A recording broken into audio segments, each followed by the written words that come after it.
Hi friends, எல்லோரும் எப்படி இருக்கீங்க? எல்லோரும் நல்லா இருக்கீங்களா? இன்றைக்கி என்ன பார்க்க போகிறோன்னா மோர் குழம்பு தான் பார்க்க போகிறோம். மோர் குழம்பு பார்க்கறதுக்கு தேவையான பொருட்கள்லாம் பார்க்கலாம் வாங்க. ஃபஸ்ட்டு தயிர், அதுக்கப்புறம் வெண்டைக்காய். இன்றைக்கி வெண்டைக்காய் போட்டு தான் மோர் குழம்பு வைக்க போகிறோம். நம்மளுக்கு வெண்டைக்காய் இல்லைன்னா முருங்கைக்காய் வச்சும் பண்ணலாம், இல்லைன்னா வெள்ளை பூசணிக்காய் வச்சும் பண்ணலாம். இந்த மாதிரி ஒரு 2-3 காய் இருக்குது அதுக்கு மோர் குழம்பு பண்ணதுக்கு. இன்றைக்கி நாங்கள் வெண்டைக்காய் வச்சு மோர் குழம்பு எப்படி பண்ணுறதுன்னு பார்க்க போகிறோம். அதுக்கு வெண்டைக்காய், தக்காளி, பச்சை மிளகா, தேங்காய், ஒரு துண்டு இஞ்சி, அதுக்கு தாளிக்க கடுகு, சீரகம், மஞ்சள் தூள், பெருங்காயம். இதெல்லாம் அதுக்கு தேவையான பொருட்கள். அதுக்கு முன்னாடி மோர் குழம்புக்கு ஒரு பேஸ்ட் மாதிரி அரைக்கணும். தேங்காயெல்லாம் போட்டு ஒரு பேஸ்ட் அரைக்கணும். அதுக்கு என்ன தேவையான பொருட்கள் பார்க்கலாம். தனியா, சீரகம், அதுக்கப்புறம் நாங்கள் பச்சரிசியும் துவரம்பருப்பும் 1 மணி நேரத்துக்கு முன்னாடியே ஊற வச்சுருக்கோம். இது பச்சரிசி, துவரம்பருப்பு, தனியா, சீரகம், அதுக்கப்புறம் தேங்காய், இது போட்டு ஃபஸ்ட்டு ஒரு பேஸ்ட் மாதிரி அரைச்சிக்கணும். இப்போது நம்ம வெண்டைக்காய் ஃபஸ்ட்டு வதக்கி வச்சுக்கணும் எண்ணெயில். அப்போ தான் அந்த பிசு பிசு தன்மை இருக்காது மோர் குழம்பு சாப்பிடும்போது. ஃபஸ்ட்டு எண்ணெயில் அந்த மாதிரி வெண்டைக்காய் வறுத்துக்கோங்க.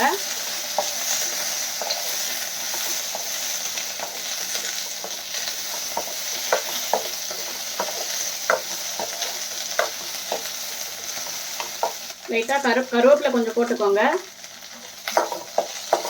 வாசனை நல்லாயிருக்கும் கருவேப்பிலை போட்டு எண்ணெயில் வறுத்துட்டா. லைட்டாக உப்பு போட்டுக்கோங்க. ஏன் உப்பு போடுறோன்னா, அப்போ வெண்டைக்காயில் நம்ம இது உப்பு போட்டு வதக்கும் போது அந்த வெண்டைக்காயில் நம்மளுக்கு கொஞ்சம் உப்பு இருக்கும், இல்லைன்னா ஒரு சப்புன்னு இருக்கிற மாதிரி இருக்கும். அதனால் லைட்டாக உப்பு போட்டுருந்து வதக்குவோங்க. இப்போ வெண்டைக்காய் நல்லா வதங்கிடுச்சு. இப்போ நான் சொன்ன தக்காளி, பச்சை மிளகா பேஸ்ட் மாதிரி அரைச்சி வச்சுக்கணும்னா அந்த மாதிரி இப்போ அரைச்சி வச்சுக்கிட்டு இப்போ அதில் கடாயில் ஊற்ற போகிறோம்.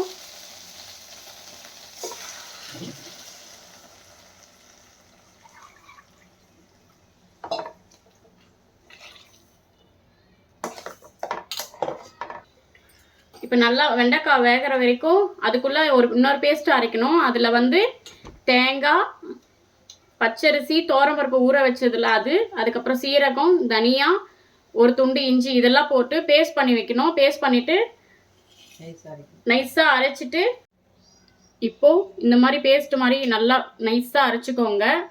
இப்போ இந்த அரைச்ச பேஸ்ட்டை இந்த தயிரில் ஊற்ற போகிறோம்.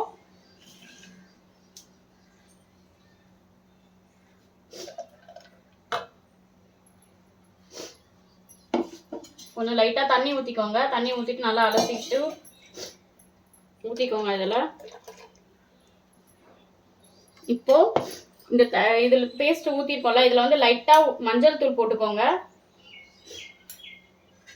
மஞ்சள் தூள் போட்டு கொஞ்சம் கலக்கிவோங்க. இப்போ கலக்கியாச்சு. இப்போ வெண்டைக்காய் இதெல்லாம் போட்டு கொதிக்க வச்சுருக்கோம்ல, இப்போ அந்த வானலில் ஊற்ற போகிறோம். இப்போ பாருங்கள், இந்த மாதிரி கொதிக்கணும். இந்த மாதிரி கொதிச்சோடனே வேற ஒரு பாத்திரத்தில் ஊற்றி வச்சுக்கலாம்.